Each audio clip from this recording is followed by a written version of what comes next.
Welcome back to another News of the Week episode. So, the first couple of news we're going to talk about is actually update in terms of some of the news that I mentioned in the last News of the Week episode. The first one being Thierry Henry, and how in the last episode I talked about how there was kind of a false report saying that Bournemouth and Thierry Henry was actually in contact with each other, and that Bournemouth potentially is going to make him the next manager of the team. Well, now there is new update, and there's new reports suggest that Bournemouth is actually now sending a request to Montreal in order to speak with Thierry Henry. Now, Montreal hasn't said that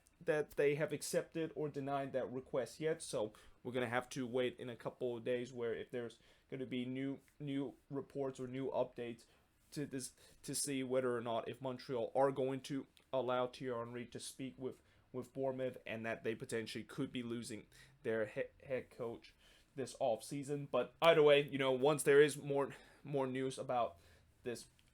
situation that is going on, I of course will talk about it, and I'll probably mention it again in my next News of the Week episode. Now, the other update that I'm going to mention that I talked about in the last News of the Week episode is the whole Charlotte FC PSL anomaly that is going on, and I talk about how it's a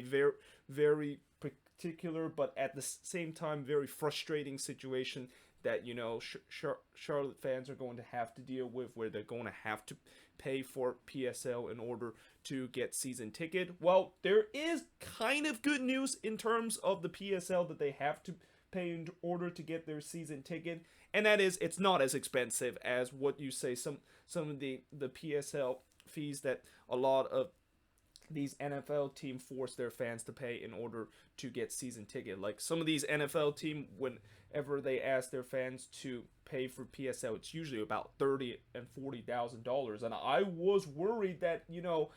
I know it probably wouldn't be that much that Charlotte fans are going to be paying, but it's still going to be something that I thought it was going to be in the 4-digit mark that Charlotte fans are going to have to pay for their personal seat license. Well, the good news is that of course is not the case, and the PSL prices is only about 3-digit, with most of them about $500, $600, and $700. But that being said, it is still very, very expensive, and it's also add on top of the fact that when they do unveil their season ticket prices on Thursday, yeah, it is very expensive in terms of some of the prices that they of course label, and that the supporter their section. There's another good news I will say about them unveiling the season ticket price is that at least the supporter section is actually lower than what they originally said. Originally, they said that it was going to be about $560 if you want to purchase the supporter section season ticket, and that's not include the supporter section fees that you have to pay, which is 10% every single game. Well, basically that is now dropped down to about $450, and the supporter section is actually the only section that you don't have to pay PSL. But obviously the bad news is the supporter section fees that I of course mentioned is still applicable, and when you add up to the amount that each of those fans will have to pay those fees, it's going to add up to about $500 in terms of the season ticket to get the cheapest seat for their inaugural season. And for $500 as the supporter section for season ticket, that is probably the most expensive supporter section season ticket that I think any of the 27 MLS team is currently have. And that, again, I just feel like this is kind of ridiculous of what Charlotte is trying to do. And I understand that Charlotte, they have a large amount of people that is interest to buy season ticket, and they must have a very high demand in terms of potential fans buying season ticket with this team. But that being said, when you look at some of these prices, I don't think a lot of those fans that actually pay for the deposit to potentially buy season ticket just a year ago were not expecting that kind of season ticket prices. And some of those prices I think is definitely going to price out a lot of those people that pay for those deposits just a year ago, and that I just think this is really going to affect their season ticket sale. And that one of the thing about marketing and probably one of the most important rule of marketing is that you do not want to basically put such a high fees that you're basically completely they outprice a lot of your your potential customer, and it just feels like this is kind of the case with Charlotte right now, where they are going to be outpricing a lot of those people that is interested to buy season ticket and have to also pay on top of the PSL that they're going to do. And yeah, I do feel bad for a Charlotte fan, and that, you know, even for fans that are not going to pay for season ticket, I also saw like the ticket prices for each of the game, and let's just say, yeah, that's also very expensive, and that even if I want to go to a Charlotte game, I still will have to probably pay about $80 or $90 if I want to get a decent enough seat, and that is definitely some of the most expensive MLS tickets that I, of course, are going to attend a game. Like, to this day, the most expensive MLS tickets that I did had to pay was that LAFC season opener against Inter Miami, but that one was, it kind of makes sense because, you know, there was a lot of hype around that game, and also LAFC was the defending Supporters Shield champ, and they are considered one, if not the best team in the league. So obviously tickets are going to be expensive, and also not to mention the fact that they play one of the nicest stadium in MLS. But that's a total different story with Charlotte, where despite there's going to be the hype that's around their inaugural season, you know, unless they decided to maybe sign Messi, which I'll talk a little bit about the recent reports about Messi potentially is going to be coming to MLS in the future. But unless they're going to sign a big name kind of player, it is just ridiculous the fact that they are forcing their fans to pay that much fees. And not to mention, they also they're about to play in one of the oldest stadium in MLS, and I believe they're going to be playing the oldest non-soccer specific stadium in the league, as that stadium, despite the fact that it is going to be going through a $110 million renovation, it's not really a renovation that's going to make the stadium look completely different, and kind of look what happened to Hard Rock Stadium in Miami, where they just completely renovated that place and looked completely different than the original stadium. So yeah, you know, I feel bad for a Charlotte fan, in that I'm also kind of frustrated the prices that they set, even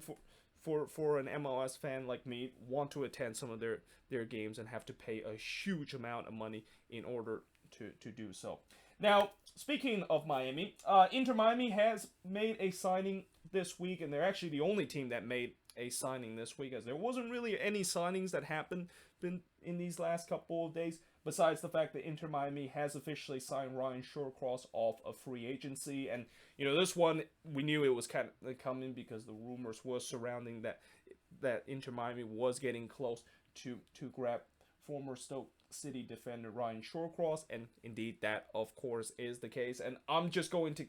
kind of copy and paste what I said about last time, about when I talked about how Ryan Shawcross potentially is going to go to Inter Miami. I don't think this is a good signing for them. I mean, this might be a very Phil Neville kind of signing, but overall, does this signing actually improve their defense? Not really. I mean, this is a guy that, you know, if this was a signing about 5 years ago, then yeah, I think this would have been a decent signing. He's a guy that was considered one of the best defender in the Prem when Stoke City was still in the Prem, but ever since he started to get older and also have those numerous injury issue in the past couple years, yeah, this is definitely a signing that I don't think it's going to please a lot of Miami fans, and I don't think it's going to be a way to help improve their back line. That, you know, after what we saw near the latter part of the season, their back line was definitely showing some cracks and showing some weakness. Now, moving on in terms of the next news, and unfortunately we have to get to talk about injuries, and, you know, I never like to talk about injuries in the news of the week, but especially the fact that I have to talk about injury of one of the best player in this league, which technically, even though he's not playing in MLS right now, he is actually on loan with Swansea City. That, of course, is Jordan Morris I'm talking about. Well, it turns out Jordan Morris today unfortunately suffered what looks like a nasty knee injury in his game game against oh god, I forgot who Swansea City was playing today. But either way, he suffered a nasty knee injury and had to cart it off because of that. And anytime when you have to be carted off, and especially with the way that they had to kind of put a cast it over his knees, and that I heard that he couldn't really put any pressure in his knees after he got carted off, just tells me that it is a very serious injury. And that not only the fact that this has got to be heartbreaking for Jordan Morris, of the fact that, you know, this was really maybe his last chance in terms of really make himself known to finally get some game time with a European club and potentially break through into the U.S. men's national team. But this has also got to hurt for the Seattle Sounders too, because let's say if Swansea City is not going to renew his loan, which, you know, with this nasty injury, I don't think they're going to think about renewing his loan, which means that he's going to now potentially go back to the Seattle Sounders. But, you know, if this knee injury is kind of like a torn ACL, and then he's going to be out for the entire year, even when he comes back to the Sounders in June, he's not going to be available. And that really, this is probably the worst case scenario if you that the Seattle Sounders was poor. And also kind of is an example of how sometime a loan deal could be a little bit risky too, because when you decide to send a player on loan, you better hope that not only eventually he's going to work out, but he doesn't suffer a nasty injury like this, where even if you're going to get him back on loan, he's not going to be available for you for the rest of the season. So yeah, let's just hope it's not a torn ACL, and it's not as bad as what we kind saw him getting carted off in that game. But if it is, you know, I wish a speedy recovery for Jordan Morris, and that I definitely will show some condolence for his heartbreak of the fact that, yeah, this injury might have just devastated his chances of potentially continue his career playing for a European team. Now, speaking of injury, Christian Pavone is out for 2 months after having surgery for both legs. And I know Christian Pavone is no longer a Galaxy player, and he's now back with Boca Juniors. But there's been numerous reports saying that both sides is still talking with each other in order for the Galaxy to potentially bring back Pavone and actually sign him on a permanent deal. From what I last heard, it was a $6.5 million transfer fee and a 50% sell-on fee that the Galaxy is asking Boca Juniors to get Pavone back to the Galaxy and sign him on a permanent deal. Well, with this injury, maybe there's going to be a discount for that, because, you know, if he is going to be going to the Galaxy and if Boca Junior is going to accept that deal, I'm assuming the Galaxy want a little bit less, knowing the fact that he's going to potentially be out depending on when this deal is going to go. And also, coming back from knee injury is definitely not a good not an easy injury to kind of come back, and we shall see whether or not if Pavone is going to be just as decent as he was with the Galaxy after this surgery that he has, and whether or not if he's when he does go back to the Galaxy. And basically the Galaxy made him a permanent signing, unlike previously where they made him only a loan signing. Now, moving on in terms of the next news, and now moving away from injury news to talk about transfer rumors. Well, it's back. The Messi rumor is back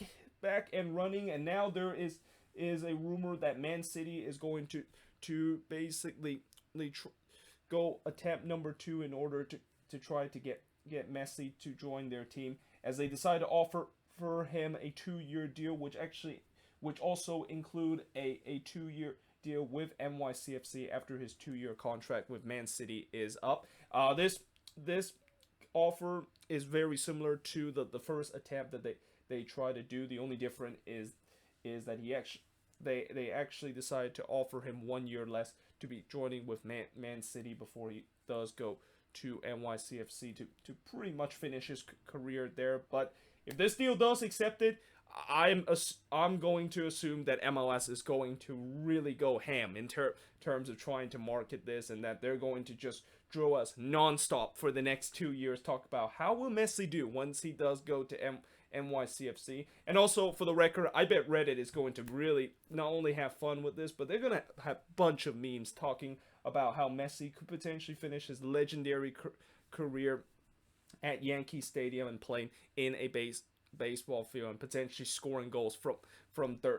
third base in the upcoming years. But yeah, whether or not if this rumor is going to be true and whether or not if this deal is going to be confirmed, we shall see how it is. But most likely, I think there is a case that this offer could be accepted, because it is pretty clear that Messi, he's getting tired of playing with Barcelona, and how it's kind of crazy the fact that he is still with Barcelona after all the things that have gone on with Barca, and that there was even at a point where there could potentially be a lawsuit that was filed because of the whole contract situation that Barcelona has, and in some way Barcelona is kind of holding Messi on in hostage until his contract runs out. But I'm assuming once his contract does run out by the end of the year, most likely he's not going to be re-signing with Barcelona, and that most likely he indeed is going to be going somewhere. And it seemed like Man City might be the team that he is going to be going. Now, speaking of NYCFC, they have just reported that they're going to sign this Romanian striker called Alex Metan. I think that's how you pronounce his name. And when I saw this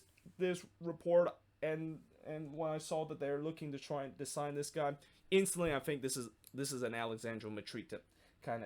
of replacement. I mean, both of them are Romanian, and they're looking to try to get kind of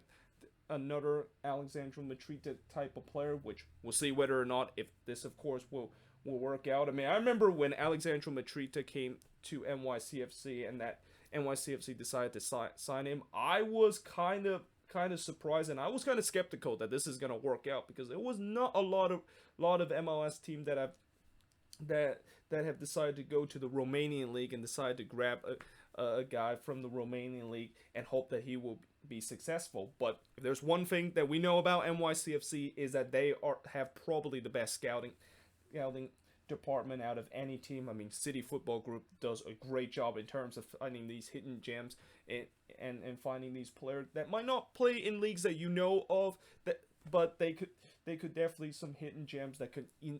instantly work out in MLS. So most likely, this might be another example where we might not know this guy when he does come to NYCFC. Oh, bless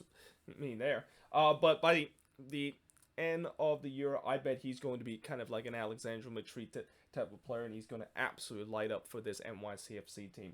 Now, moving on in terms of the next news involving Orlando City nearing a deal with Dutch winger Sylvester van der Water from Hercules, and not only the fact that the club that he came from has a badass name, but his name in general is such a badass name, and that if he does come to Orlando City, I can't wait until he either gets on the assist chart or even in the goal scoring chart, where I can of course mention his name during the review. But that being said, this is a guy that I don't actually know a lot about, and that I think most likely this might be just a depth piece signing for Orlando City, because they're pretty deep in terms of the winger position, and some people even question why do Orlando City needs another winger when they're already pretty deep in terms of that position. Well, here's the thing with how this upcoming season, where depending on if the season is going to be like last season, where the schedule is going to be so congested, and the COVID thing is still going to be on the minds of a lot of teams, you need to stack up your depth. Like, depth is going to once again be tested with all 27 of these team heading into this season, and that really, you just can't. It feels like with how congested this upcoming season could be, and with the whole COVID pandemic still lingering ahead, you can never have enough depth, and that you definitely want to stock up your depth pieces as much as you need. So yeah, I won't be surprised if Orlando City decide to have that kind of mindset and decide to add even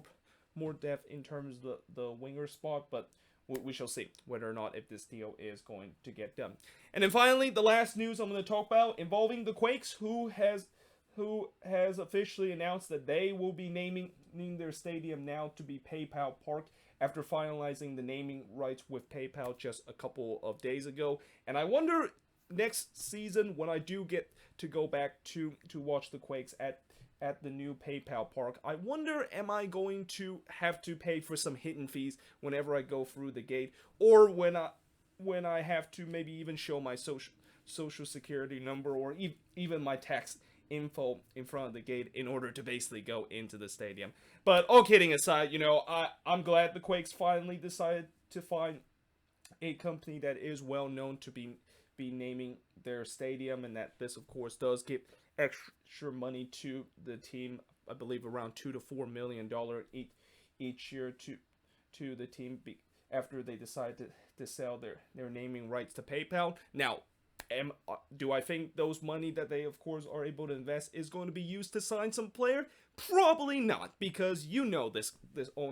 ownership and how they, no matter how much money that they of course are going to be investing in the team, you know they're not going to spend it, because they're always known to be one of the cheapest team, and that it's just always kind of a thing that frustrates me about the Quakes, and that I can see why there's a lot of people that or a lot of people in this Quake fan base are kind of like a Fisher out person and demand John Fisher to sell the team, because, you know, as long as he's still in this team, you know, and the fact that he decided to kind of operate the Quakes like how he operate the Oakland A's in the MLB, this team probably is not going to spend big money and trying to sign big name kind of player, because they always want to have that money ball kind of mentality and that penny pinching mentality, and hope that the Quakes can be successful with that. But that being said, let me know in the comments below, what do you think of all these news? And as always, if there's any news I didn't mention here on the board, let me know in the comments below. But until then, hope you guys enjoyed this video. If you do, make sure you guys leave a like, smash the subscribe button, and yeah, I of course will see you guys next time.